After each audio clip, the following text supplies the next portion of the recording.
So the last thing we're going to look at in Chapter 11 is looking at viruses. And so viruses can have either DNA or RNA, which is why they're included in this chapter about nucleic acids.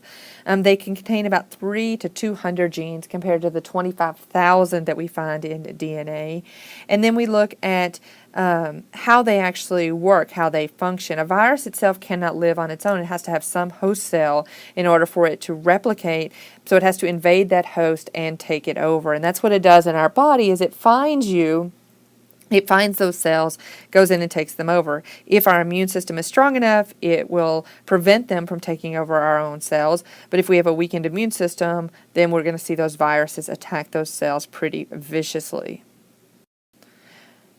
So what we have happening is we have our virus coming in up here, and so we see this is the actual virus. This is made of a DNA-based virus, and it kind of comes in, it looks like a little, almost like a little spider here, and what happens is it comes in and it attacks this cell, and once it attacks this cell, it can infect it. Once it's infected, it's taken over that cell. Now it uses the kind of parts of this cell in order to replicate. Once that viral DNA replicates, and using all these tools that our body normally uses to replicate on its own, the virus is using those replication tools or parts, and so as a result we get more and more viral DNA produced. As more and more produce, we eventually get to the point where there's too much DNA for it to be contained in that cell.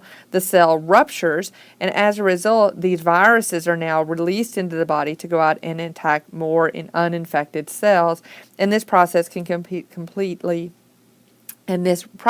be repeated over and over. And so this is why when you have a virus, you need to rest and take care of yourself so that your body's immune system can then fight back. If you keep pushing and pushing yourself and don't have enough energy, have a weakened immune system, your body's not going to be able to fight back, and as a result, it's going to continue to infect more and more cells, and so you're going to continue to feel worse and worse.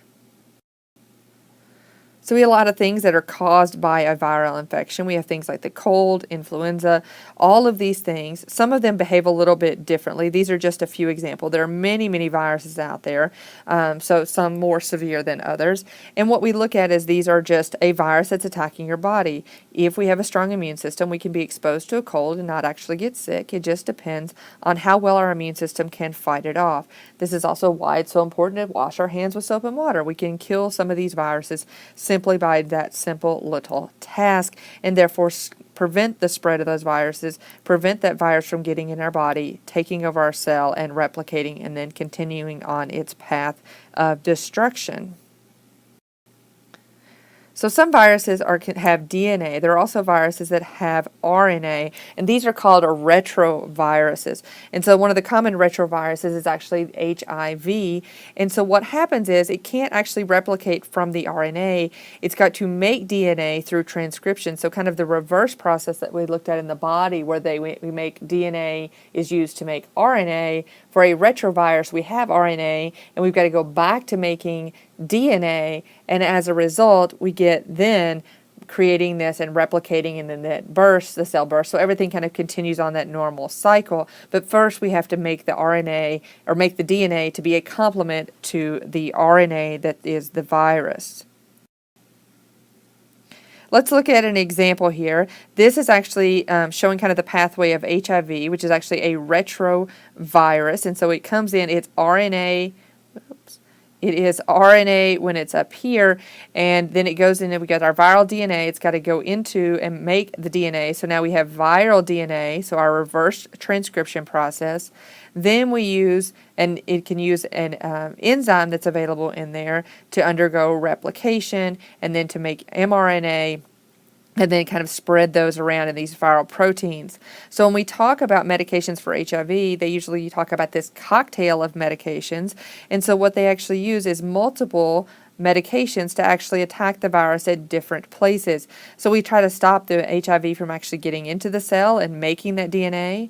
We try to stop the transcription process.